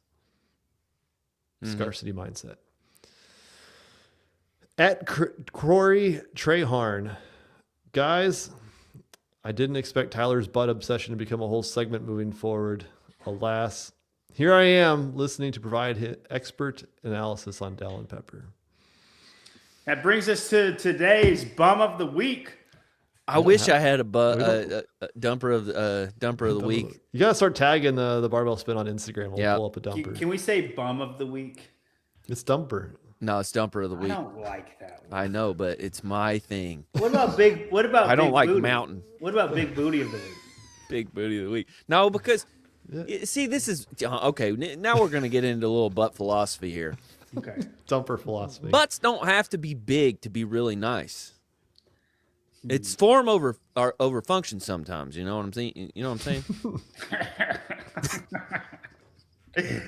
Okay, I would say in proportion of their body, Yeah. then they should. Yeah. Okay. They should. Does that make sense? Yeah. Because you can have like a thin person, but they have a big butt for their frame. Correct, and it looks great. Yep. At Pablo Gomez, Mexico City is really far away from South America. Like really, really far away. Yeah, it's like there's all of Central America. I still think that those in South America will go to Mexico City. Yeah. Corey Treharn again. Jason's softball throw is equivalent to Barkley's golf swing. I agree. Yeah. I don't remember where he threw a softball. Jason Oh, Jake Khalipa. Khalipa. I was sorry. This one may get past a lot of you if you don't follow Pedro at Edward Payne. What about the dump Pedro posted on his IG story that his kid took in the chair? That was epic, dude. I don't even like using the word epic, but that was amazing. Yeah, that was right. What killed it was the smile on the kid's face. Yeah, for those who didn't know, Pedro, his son, I don't know, probably 2? Yeah, something like that. Probably trying to potty train, butt naked in a little kid's chair, and there was just poo. A pile. Like a Pile on the floor, on the chair, dripping down, and the kid just looking backwards with a gold It honestly just like frightened me for the future. Like I couldn't even find it funny because I'm like, that sucks. John, let's take a break. Talk about baby stuff for a second. Okay. I to this day, when Braun's trying to poop and he's doing it. Yeah. You know what's happening. I burst out laughing every time to the point where it like distracts him, and I can't. You getting it, buddy? Yeah. I can't stop laughing every time. No. Baby, Those are your poops viewer the best. comments of the week. Drop yours down below if you're watching. If you're still watching live, wait till the end and then throw those down there. And then also subscribe. Back to Mayhem. You all right? I'm great. Cool. C4. Yeah. All the Mayhem. So, a couple things. First off, check out the article I just wrote. Will Mayhem actually put out a live stream? I don't know. First of all, AI is pretty crazy. It was like I looked at that and I was like, I mean, some of it's not legible. I would imagine that the handwriting on the board also wasn't very legible either, but pretty interesting stuff on that. John, I bet you haven't seen it yet. Yes, I have, but I didn't like zoom in or anything. Oh, Yeah, I so zoomed all the way in. here's Rich. Classic stuff over there talking about the broadcast prices, which, sorry everyone, but if we lose as much money as we did last year on the broadcast, you're going to get pre-packaged or post-production event videos versus broadcast, because I love you, but I'm not in love with you. Classic stuff over there. That's good stuff. All right. What is AI? What? What do you mean? What is AI? So Oh, you're able to see what was written. So to the left over here, this is on the live stream or the video, right? And I'm like, okay, they're talking about their broadcast, their live coverage, and I'm trying to read it, and I'm like squinting. I'm trying to pause it like at the time where the camera is still and it's not kind of pixelated. And this is like the best screen grab I could get, and I'm like, full live something and post coverage as live, and I'm like, what is? And so I was like, you know what? I'm gonna go take it and put it into a little AI and say, can you unblur this for me? That's crazy. I did not see that. How And many this is- did you just run it through one, or did you run it through multiple? I went through a couple different ones. This was Cool. Google Gemini, and I assume, I mean, it's probably mostly accurate. I mean, again, like you saw what it looked like, but it puts it together, and this is what popped out. And like maybe something like the 150 could be 120 or it could be some, 180. I don't know. 180, But yeah. like it's using its best judgment. I was like, then you start comparing to the original. And you're like, wow, like, proximity to field makes sense. Opportunities to engage, Yeah. make on-site experience as amazing as possible.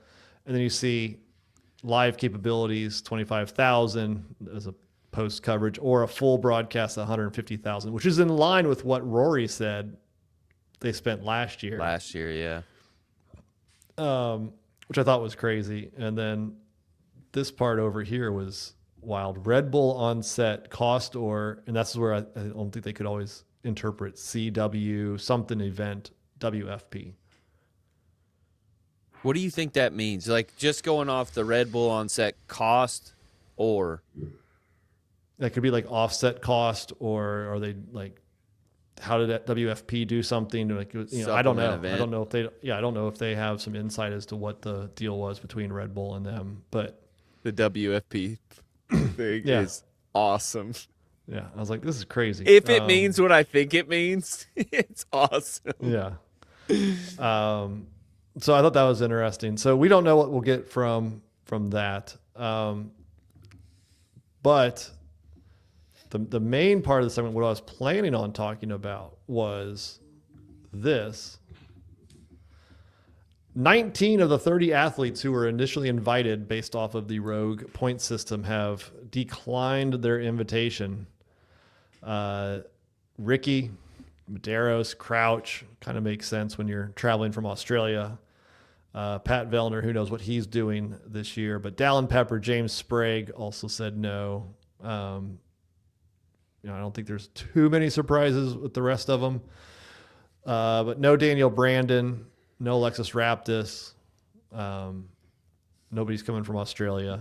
No Alex Gazan. So a lot of athletes saying no thanks, and they start moving down the list. Haley Adams was on there. She accepted. Manon Anganese accepted. My question to you guys is, if you were Rory and Rich, how would you field? How would you determine your 20 athlete men and women? At this point or before? Like 2 months ago, if you were if Rory asked you, what should we do to have a semifinal with 20 men and 20 women? How would you get there? And we want to be, we want to have the best athletes. I have a definitive answer. Let's hear it. You want to go first, Tyler? No, you go ahead.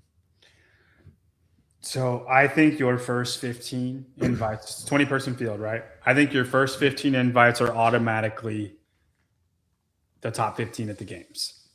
This way you avoid any diversity picks. If they made the top 15, they've earned the right to be invited. Mm-hmm. The top 15, no matter who it is, I do not care, in that order, get 15 invites. From there, you go, so say like 6 of them reject you, okay?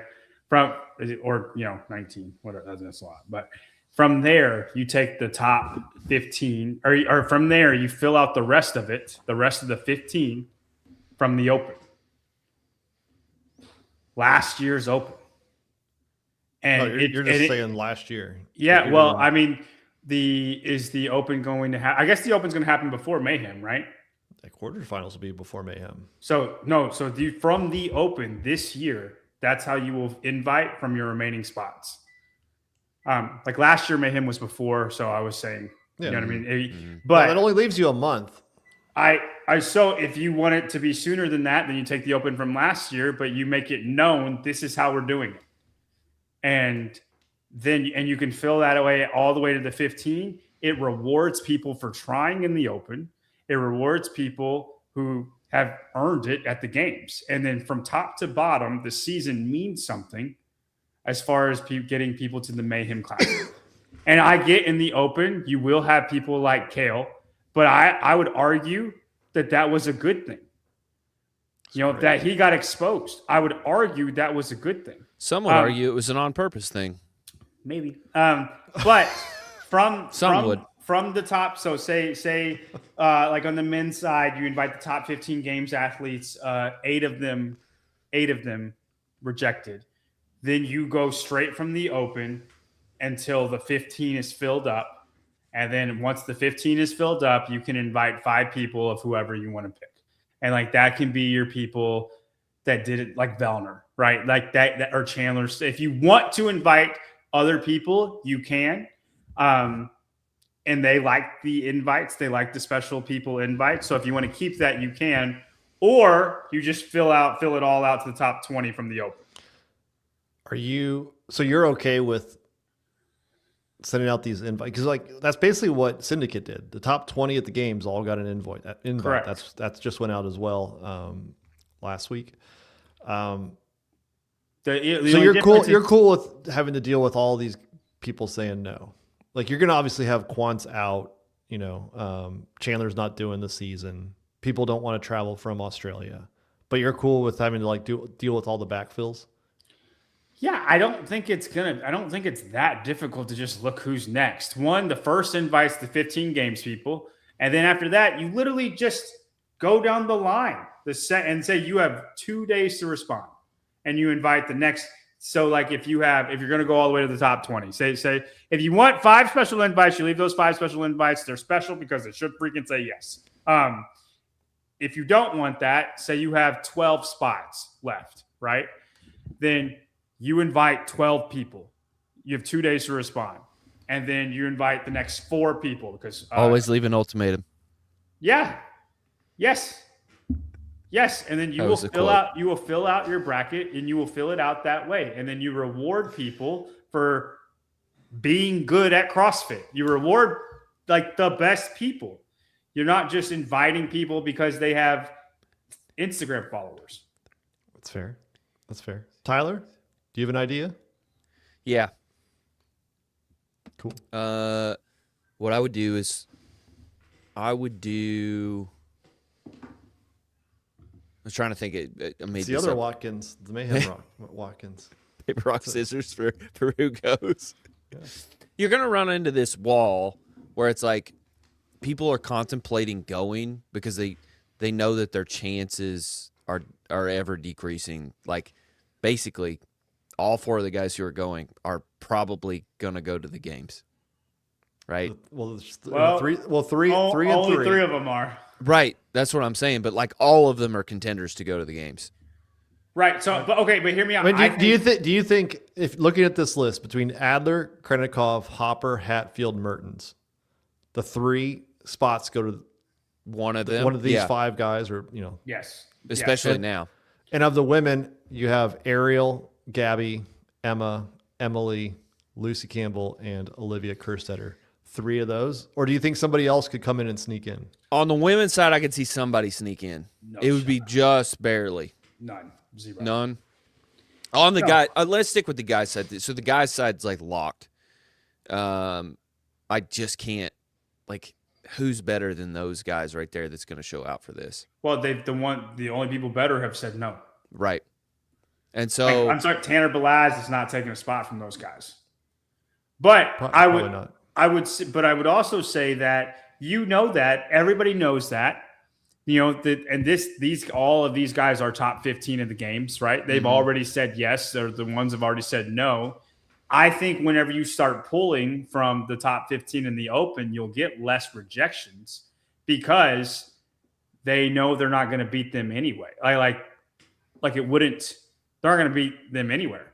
yeah. You know what I mean? They just want to go to Mayhem. My next step, I think I would do a play on what John says. What's the time difference between quarterfinals and Mayhem? 3 weeks. Ooh, that's close. That's why I said last year, Yeah. so it could be like you already know it's coming, but you needed to make that announcement pretty. Right. I like going off this year's Open. I do too, but you just have to know you got to know it's there. You got to know it's there. If the Open's programmed well. I don't think it matters. I don't think it matters. This is just where your invites come from. So we could go one of 2 directions. Tell me what you like better. My first thing is, so you need to incentivize a group of people who are like, I don't have really a good chance. So you need to make like another element to it. What I would do is I would take the top athletes from each state on the East Coast to create like essentially an East Coast championship. And then you can wear like a jersey from your state or something like that. Back to the teams. Yeah. Well, I mean, like people would be hyped to go and represent their state and know that it's like my season doesn't end here. And like, I really do win like a sort of a big deal and I could possibly go to the games throw down with the athletes. Yeah. That But would never be able to. Are there 8 athletes from the East Coast that would? I think there are so if you went off the Open, yeah, I think there are athletes from each state that would do well. Yeah. And so the second part to this would be expanded to all 50 states. How? I mean, you couldn't take all of them, but like figure out some way in which you're the representative, the North American champion or something like that. Yeah. Some other way to where it's incentivizing some sort of second place prize is kind of weird, but there's an underdog story to it. You know what I'm saying? We saw that last year. Yeah. I think last year we had last minute withdrawals. I think it was hard at the very end to fill, like kind of to John's point, 18th, 19th, 20th spots, right? Like because so many people had declined, and they know if they want to have a path to the games, that's their ultimate goal, not just to go out and compete, have fun throwing down in Mayhem. Yeah, man. That you're competing there is probably not the best for you with everything else that was going on last year, and it's going on this year, right? Like you've got to pick. Like, do I rather go out to Legends? Was it the week after? Or do I go to Syndicate or NorCal, or do I travel across the country or the world to go somewhere else? And having to do that backfill process and all that is a pain. Now, I saw some comments in there like, why don't we just make the Open the qualifier? And I can support that. I like the idea of having the Open be the start before anything else. If I had my way and that was the perfect world, yes. But we're living in the Wild West. Anything goes right now. If I was Rory, I would have said an open invitation. Submit that you want to compete. Oh, casting call. So that way everybody signs up that wants to. Now you have your roster of 200 athletes. But what's stopping you from just submitting and be like, yeah, you know what? Never mind. I'm going to NorCal. Because then you've accepted, you have confirmed that they've submitted their name and they will be picked based off of a ranking system. And I think going from the games to like maybe probably John's point, like just using the Open and ranking them from there. Yeah. And here's the list of 20 confirmed athletes.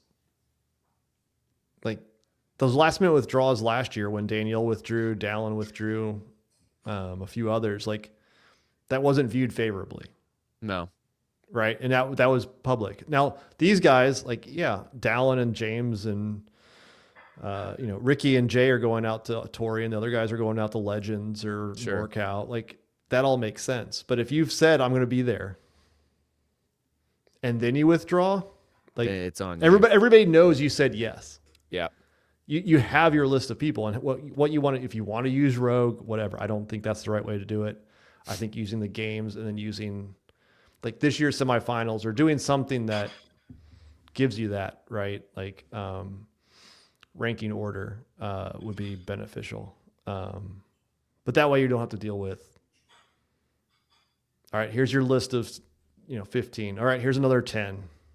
Here's another 10 until you try to get to that part. Like it's got to be exhausting for those guys. Mm-hmm. So that's what I would say is just have an open call. Who wants to go? And do it for Mayhem. Yeah. Then you go.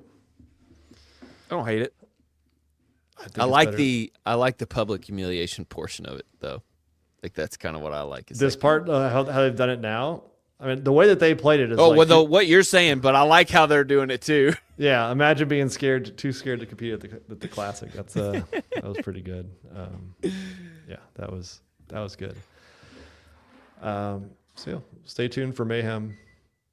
I plan on being out there. Hopefully, Tyler, John, it's pretty far for you, but I'll accept an invite, Rich. If you want to send that to me. If we're commentating, then Mayhem. Yeah. Then you never know. I didn't see it on the whiteboard, but you never know.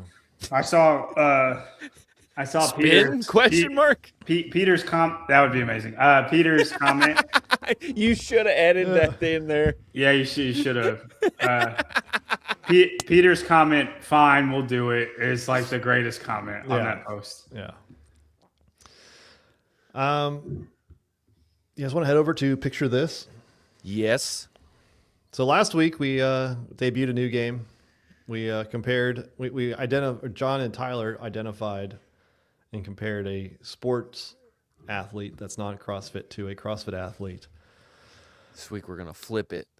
Nope. We're sticking with CrossFit, but it's gonna be a little bit different. Let me see here. Disney characters. Nope. Oh, I can get down with Disney characters. I knew John was like, hell yeah. Dude, Pixar characters. We go wild with Pixar. House. It's gonna be a house of Harry Potter. It is not. Let's see. Oh, hang on. Let me get this so it actually works. Oh man, I am really don't peek, John. I know you peeked. am I not supposed to look somewhere? Yeah. All right, here we go. It is actors and actresses. Okay. Oh, okay. So it's the same game, just actors. Same game, actors and actresses. You're gonna say I have which not CrossFit prepared athlete. for this. No, Okay. I haven't either. So you guys had no idea that we were even doing this game. You had no idea. We'll have different opinions on what these people are like. I know. I like actors you don't like. You like actors I don't like. So this could be, yeah. Yeah. Here we go. Leonardo DiCaprio. Cool, dude. It's one of the best of all time.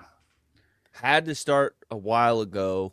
We got to know him as a kid. Is old now. Dates young girls. Heartthrob. Who was a heartthrob? Dude, this is Noah. Rich Froning. This is Noah. I think it's Rich. No, I'm not giving Leo to Rich. Rich is too edgy for Leo. It's not Noah, dude. Noah never won anything. Noah's not edgy. Yeah, Noah's the least edgy person. Rich is too edgy to be Leo. Dude, it's not. It's not Noah. It's not Noah. Noah in Shutter Island no. What they acted in is not very important to me. Yeah, at the but dude, moment. he's a freaking like Leonardo's done a lot of different things. Like Noah's got one setting. It's not Noah. Yeah, but like, what is it? We and want to Leo- go back as far as Leo- Gilbert Grapes here, John. I got Leo, one. I got that's one. Johnny Depp. Titanic. No, Leo's in that. Oh yeah, he's the retarded boy. How about How about a games athlete from California from back in the day? Philly. No. No. Fisher. Yes. Garrett Fisher. No, dude, guys, he's so much better than Garrett Fisher. We have to pick somebody good. Wasn't Garrett like fourth in the games? Garrett was good. He was so bad. He's anonymous on the leaderboard. That's right. Yeah, Garrett's a one-hit wonder in 2013. No, Hey, he was great on the burden. Amazing potential. No, he's not. He got stomped when he got to the sled. He was good on the run. Cool. I know a lot of good runners. He wasn't good on the burden. Rob Forte. He wasn't great with the burden. He was pretty great on the good run. runner, and when nobody knows who that guy is. Who's the other Aussie? Rob Forte. Dude, we have to name somebody good. He's one of the best actors of all time. He even won an Oscar. Dude, he's like he's got so many good movies. You're thinking You're trying to make him a goat though, and he's just I'm not trying to make him a goat. He should just be better than Noah. No offense, Noah. definitely Hatfield. It is definitely not Hatfield. Not Hatfield. Hear me out. I know I'm switching genders here, but Wetherill. Rethwell? Holden. What about Dan Bailey? I could probably settle for Dan. The Ronnie T still. No, guys. He's just gonna throw out Ronnie like every dating time. all the young women. That might be. Ooh, a Con Porter. Sweet Kenny Leverage. Dude, Con Porter. Con Porter would be a good one. Con's more Con of like Porter. a McConaughey though. But this is DiCaprio. You're killing me here. I was gonna say Julie Fouché. Newberry. No. I always see Leo as very clean though. Like I don't. Newberry and Con are not Con are not very clean. Vellner? I don't know what that means. Fikowski? No, dude. There's no way he's Fikowski. Dude. Fikowski's like an engineer type deal. He's not that. All right, you guys got to come up with one. Dan. All right, I think Dan we Bailey. settle for Dan. All right. I don't like it, but That was rough. All right, that was the first one. Next one. Ryan Gosling. oh. Which is a Ryan do you live- like though? What athlete would be a liability at cornerback? I knew you were Hopper. gonna go with that one. You were Jason gonna go Hopper. Young Jason goofy Howard. Ryan. Ryan Gosling's Dallin Pepper. Okay. Oh wow. I like this. You like that? Yes. He's like calm, cool, collected in most the hair. in most situations. Yeah, he's good looking. I think Dallin's got range as far as emotional. He's fun and nice, but he's also got some rage to him. Does Gosling have a good dumper though? I would say Gosling has a good one.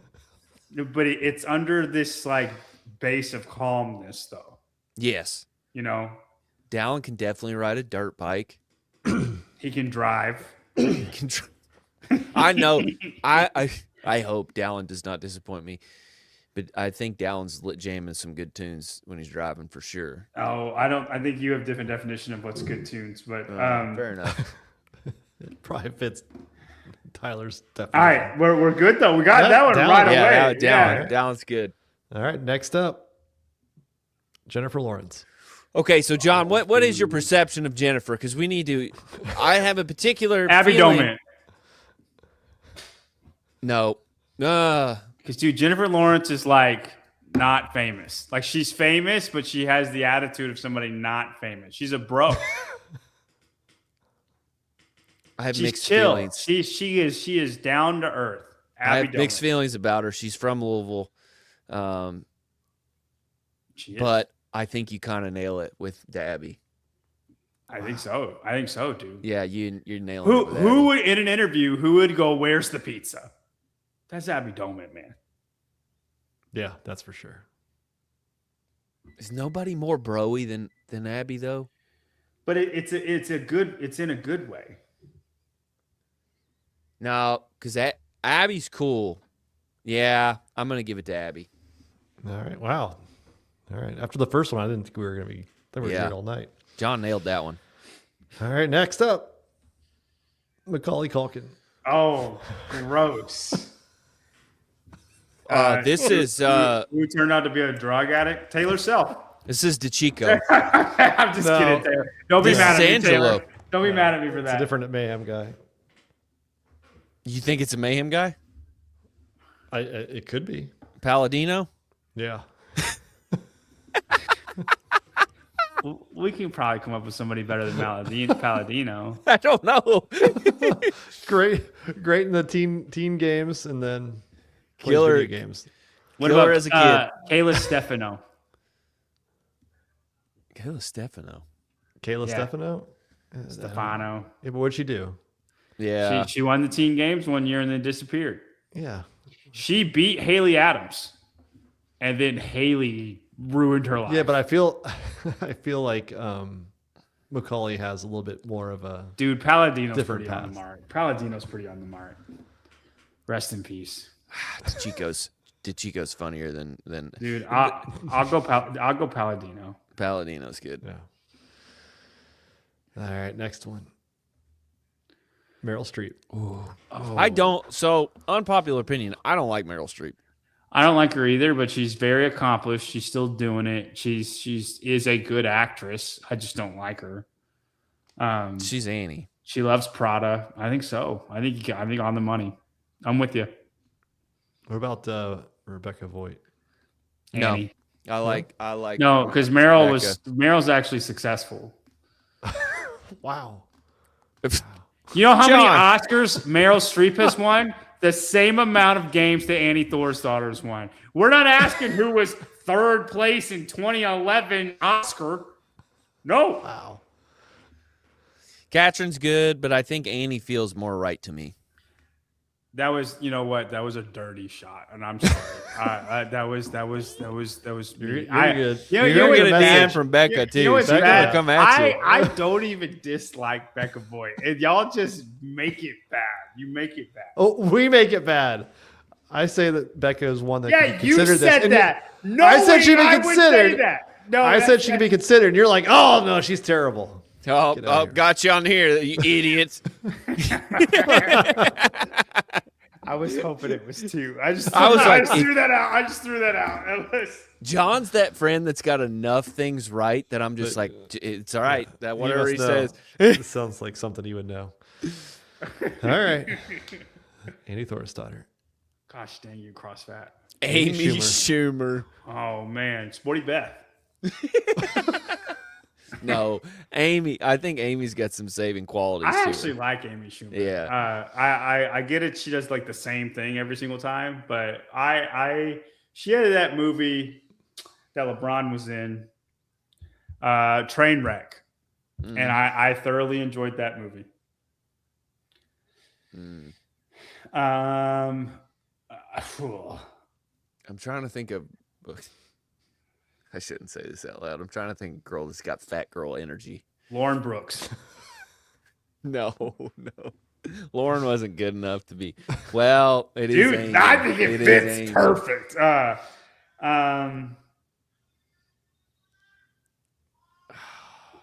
Lindsay Yeah. Valenzuela. No, because Amy's fun. Valenzuela gives me zero fun vibes. All right, I don't know her, never talked to her, but we're going Lauren Brooks. Lauren Brooks. Okay. Okay. People don't know who Lauren Brooks is. No. That's a pool. I bet CrossFit does, and that's about it. All right. Matt Damon. Ooh, I love Matt Damon. KFC. Kevin from Barstool was talking about him and what's his buddy's name? Affleck. Ben Affleck. Ben Affleck, our peak average white guy. They're the best we got. That just succeed, man. That just succeed. Sam Quant. No, dude. No. Matt Damon is awesome. Why do you throw out these? Good grief. I'm going dude. peak average white guy. No, man. But that's done great things. Oh. Justin? Ooh, perfect. Okay, somebody in the comments said it. We'll Scott. give it Ben Smith. No, it's Scott. Dude, no, he's not. No, he's not Scott Panchik. Matt Damon is charismatic. He won an though. Oscar out the gate. Damon? Yes. Good Will Hunting. Ben's not got no personality range at all. I'm sorry. He's just like, he's level-headed all the But time. Matt nobody, Damon. nobody dislikes him. But Matt's done more than just acting. Like now he's directing or whatever else. And he's Ben doing, Smith has writing, been on team and owns his affiliate. And and he has All- individualized programming or his own Yeah. program. all Ben, personality-wise, I don't agree, but I'll give you Ben Smith. Okay, there It you go, is Ben peak Smith. average white guy. that's thank you. Yeah. Next up, Scott's too athletic to be Matt Damon. Ooh. Jennifer Aniston. Mm. If she was more rowdy, I'd give her DB, but I don't think it's... That's tough. Who was the hot girl? Tovar? Stacey Tovar? Jackie Perez. If Jackie were more successful, I'd give it to her. Oh, freak. You don't know Jackie Perez? Camille LeBlanc. It's Yep. Camille LeBlanc. Yep. It's like so hard Camille LeBlanc. that on the money Camille LeBlanc. Okay, there you In go. her heyday, dude, Yep. nobody didn't talk about her, right? Yep. Still good looking now. I don't know what this means, but I agree, James. Goon mode. I think Hobart's too old to use that word. I want him to use that on the CrossFit podcast and see how that goes. All right, next up, Tom Hanks. Depends on how you feel about Tom Hanks. A lot of controversy around Tom Hanks. Is it young Tom Hanks or now Tom Hanks? Yeah. We talking big Tom Hanks or I think this is Castaway Tom Hanks? I think No, this it's is not Rich. Rich. I think this is Rich Froning. No. No, I'm not giving Rich to Tom. Yeah, the comments are starting to get it. Vellner? No, dude, Tom is one of the best. He's one of the greats. So is Pat. So is Carl Malone. You just got to give him more credit. Beloved at the beginning and not so much now. Why is he not Kowski. beloved now? The people don't have as much love for him as much. I would say PFFA Kowski. stuff and all that. Yeah, I could rock with Fakowski. I feel like Brent's making a comeback though. He's like Tom Hanks is always in the game, man. We going with Brent? Yeah, over, yeah. Pat? I would say Fikowski. Okay. Pat is more funny. More funny. Brent's funny, dude. Yeah, but it's in a nerdy way. Yeah. Hanks is a nerd. No, I'm saying Hanks fits Fikowski more than Vellner. What movie would be better? I'm agreeing with you before you're trying to argue. We're with me. casting Forrest Gump, and you got to pick between Vellner and Fikowski. Fikowski all day. All day. Castaway, Fikowski. Fikowski. Okay. Fikowski is Tom Hanks. Dude, if Vellner was in Castaway, he would be like, well, I'm still on this island. If Castaway would be. There's no bag of milk over here, eh? That's what Vellner would be. Angelina Jolie. Danielle. No. Not ethnic enough. What? I think Danielle's probably a good one. No. Jolie is not crazy enough. Didn't she and Billy Bob Thornton drink their swap blood or something crazy? Okay, early days Jolie. She was going through some daddy issue stuff. John Voight wasn't working out. Angelina Jolie's been around, man. She was freaking Grindel in Beowulf. Yeah, but dude, what? Grindel's mom. Isn't her and Brad Pitt going through crazy shit too? She adopted an African child. Julie Fouché. No, that's a deep cut. That's a deep cut. No. Enjoy that one, Hobart. I object. Julie Fouché is. I don't think that's enough. I think Danielle is more than that, but no, I think I'm 100% correct actually. But John's not going, even though she's not ethnic enough.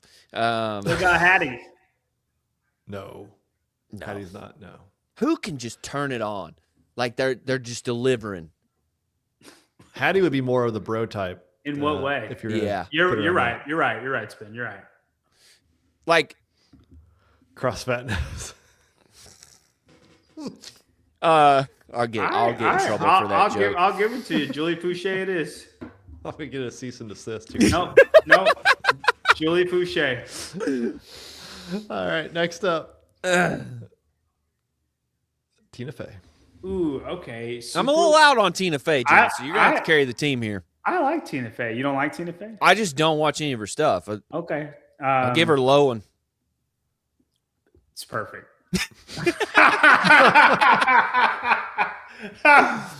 Dude, super likable. Yeah. Very, very mom feel. Has Tina Fey ever not been a mom feel in a movie she's been in? She wasn't a mom in Mean Girls, but she was a teacher. So, kind of. Ariel's got teacher vibes for sure. No, she actually has a movie called Baby Mama where she can't be a mom. And she hires somebody else to be a mom for her. And then she lies about being pregnant. And it's a whole ordeal. I will say this is pretty good. No, dude. Ariel all the way. All right, Ariel. Yeah, I'd say that. Will Smith. Woo! Jason Hopper. No.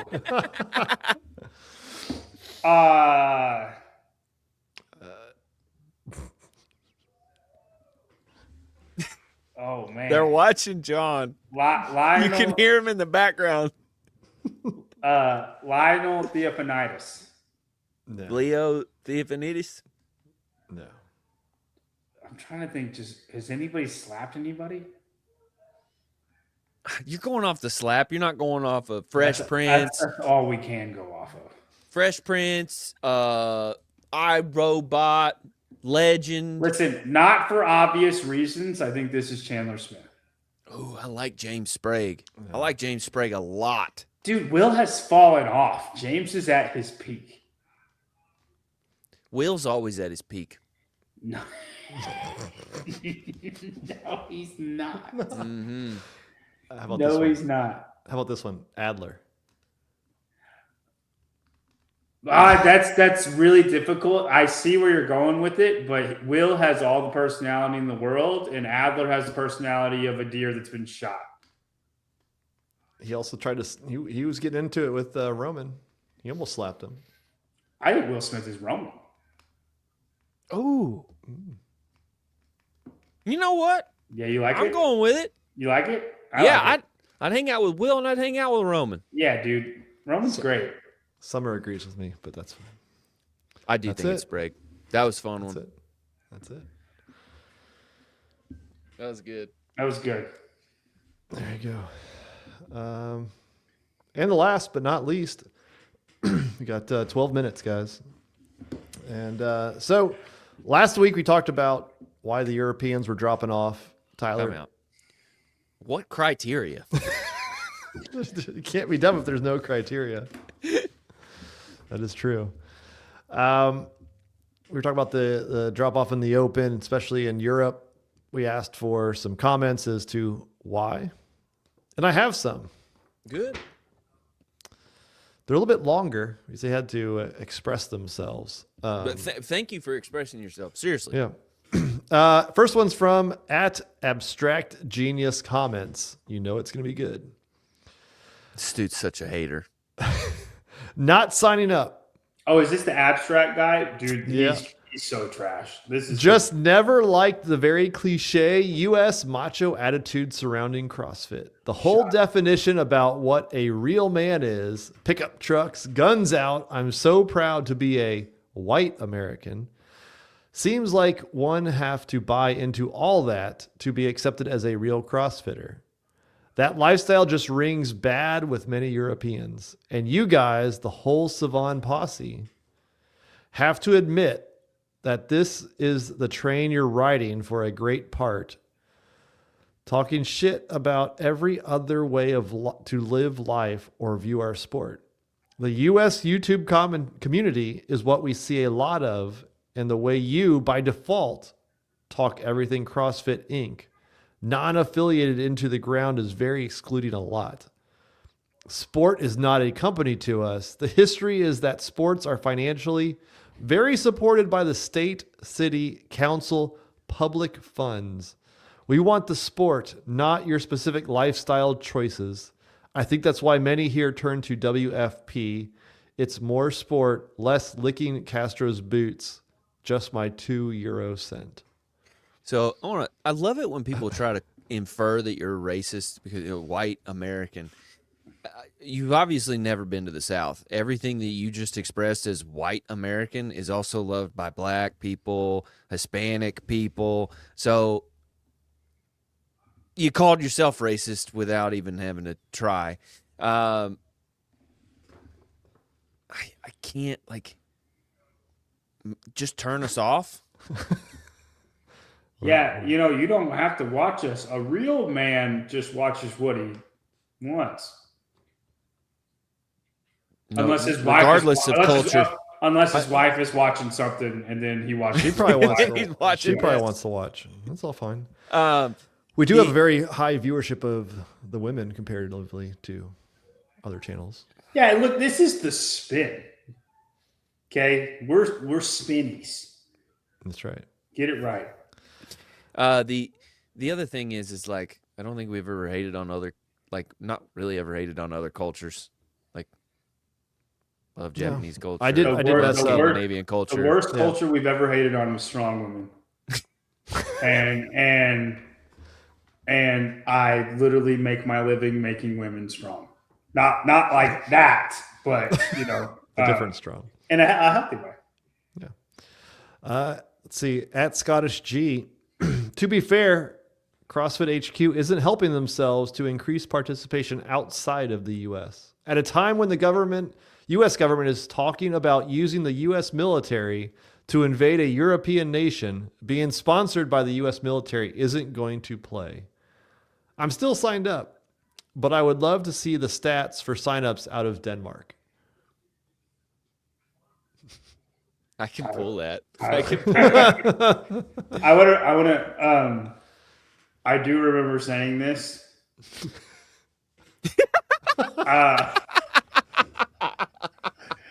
I just would like to say Sorry.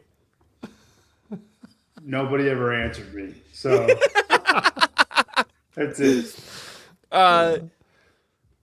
Yeah, I don't. What was the sentiment of that bit again? Sorry, I lost. Basically, the U.S. military is bad, so Europeans don't like. I us can't get my weighing the- head wrapped around. I can't find a good philosophical way to attack that situation. I understand why that upsets other people. Why we're American? No, that about Trump talking about taking over Greenland. no, not that. Them sponsoring the games, Air Patrol and the Border Patrol. I understand. I mean, maybe it upsets more Americans than I really, maybe they don't talk about it enough or whatever. It seems weird from an American point of view because we are patriotic and like that we divorce the president from even the arms of the military and all that stuff. So we're supportive of our military and our armed forces. And so it is weird for, I think you guys anybody from Europe loops all that in together. It's like, you're playing politics and like Trump's in control. I can't believe you support Trump. And it's like, it's more nuanced than that. I look at it differently. I think everybody has it backwards. Okay. The military divisions that are sponsoring the CrossFit Games are doing it to attract CrossFitters because that is the best group of people to join the military. Mm-hmm. CrossFit is not paying them. The military is paying CrossFit to attract people that do CrossFit. And if you want military people, that's the subsection you want. Right. It's a recruiting tool. Right. They're getting CrossFit out there. used to recruit military people, and now it's being Right. flipped around. Right. Everybody has it backwards. At Daniel Taylor, I'm based in the UK, and I did the Open last year and got a lot of questions for it. I think the reason is twofold. Lazar won, and the second is the media side. Except for Pedro at Coffee Pods and Wads. Shout out Pedro. All other channels stopped covering the games. The perfect explanation of this is Craig Ritchie.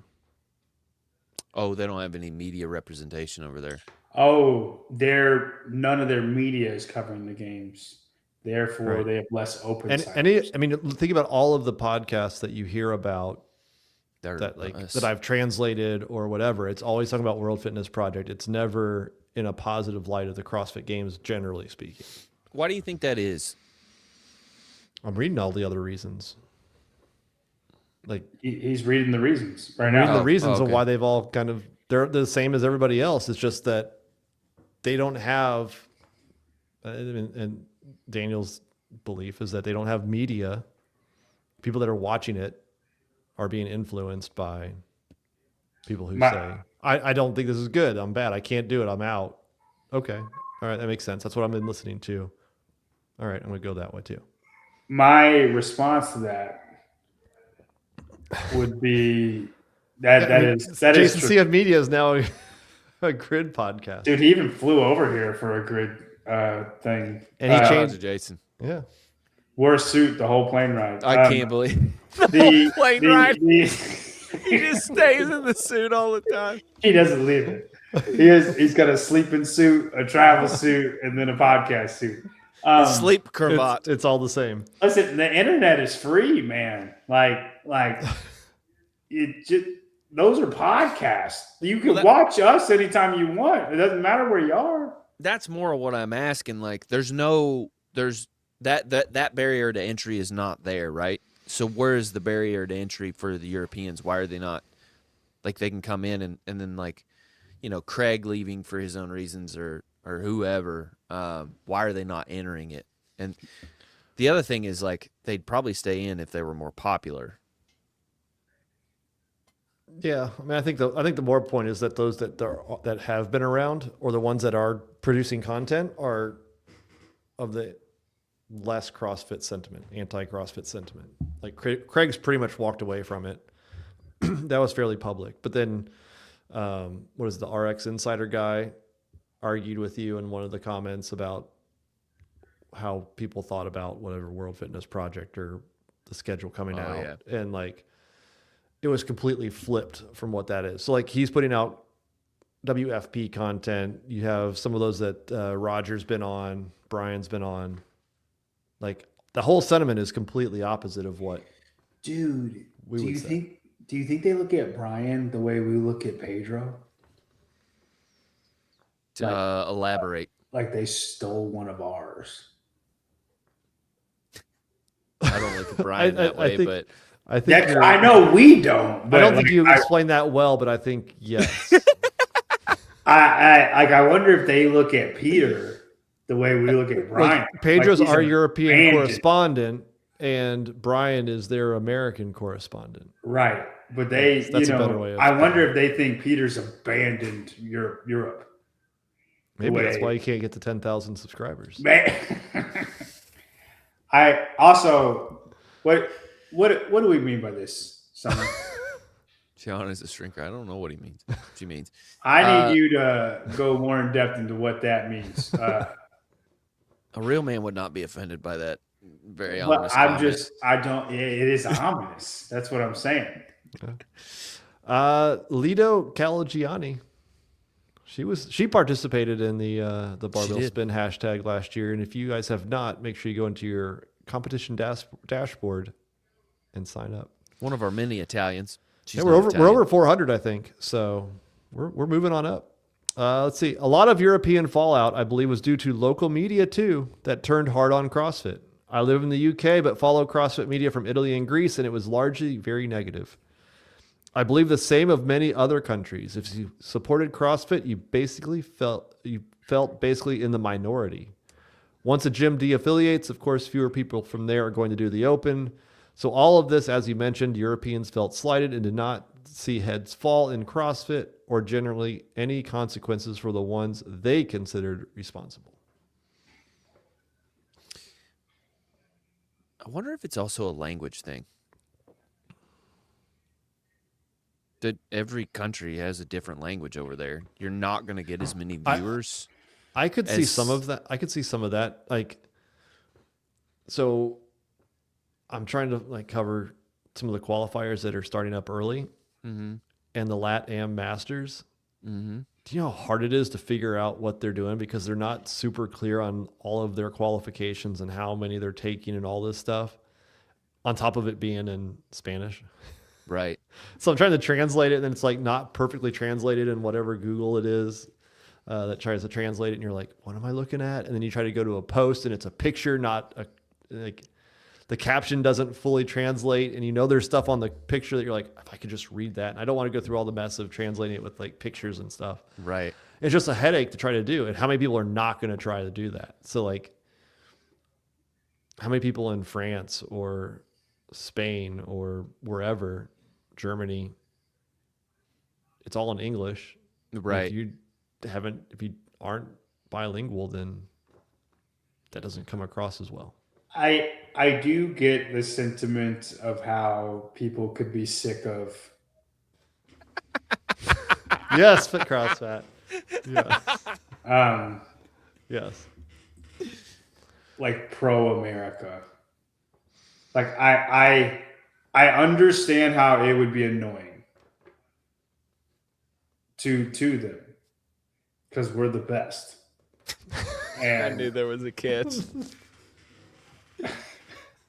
I mean, Lucy Campbell's about to win the game, so I just, America is so proud to be America. Well, half of us are, but the half, and I think that if people get annoyed with that proudness, and I understand people getting annoyed with that proudness. It's not going to change, but I get it. Is all I'm saying. I think it'd be interesting though if because I think I heard your theory about the daughters really brought attraction to Europe. If Lucy wins, does that Boost it. Sway Boost, anything? yeah. I think it will, Yeah. but maybe it won't. Like I might be in the wrong on that. I think the games is more pull than people think. Yeah.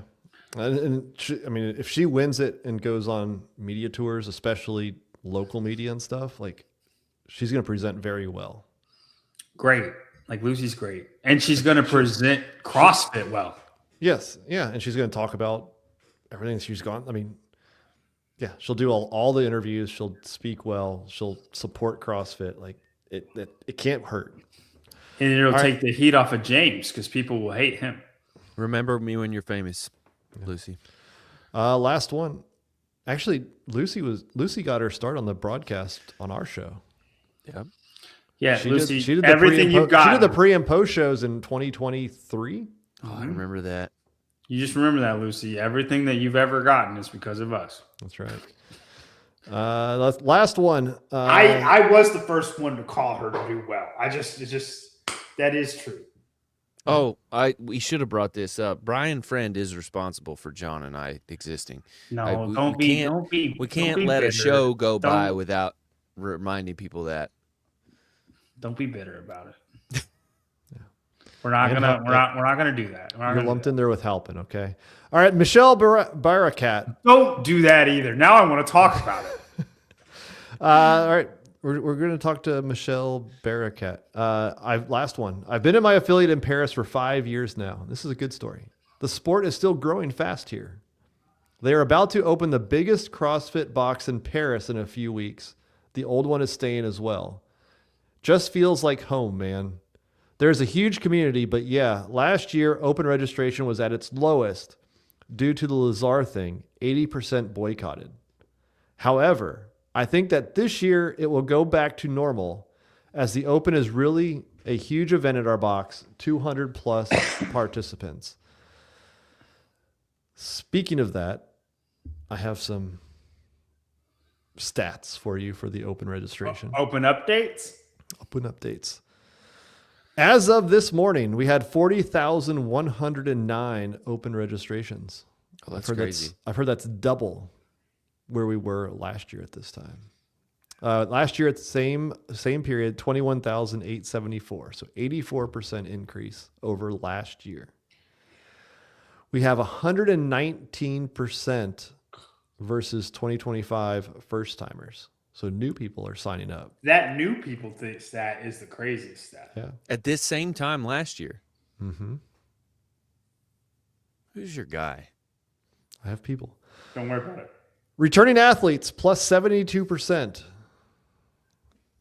in Very good. 2025. Very good.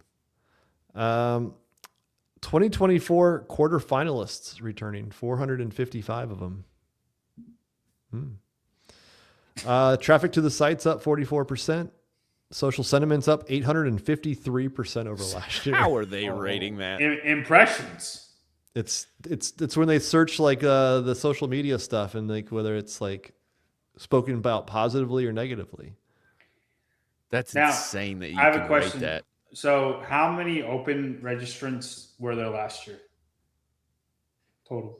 253,000. 235,000. Yep. Sorry. Dyslexia. So we're on pace for 400,000. If the 84%. We're on pace. If the 84% continues the trend, we're on pace for 400,000. Crushing it. Tyler, That's the average age. you said lower. I'm than taking the 200, under of 400,000. but it's going to be over 200. That's for sure. That is true. I think however many people are over 200,000, Tyler has to do a calorie on a machine. Over what time period?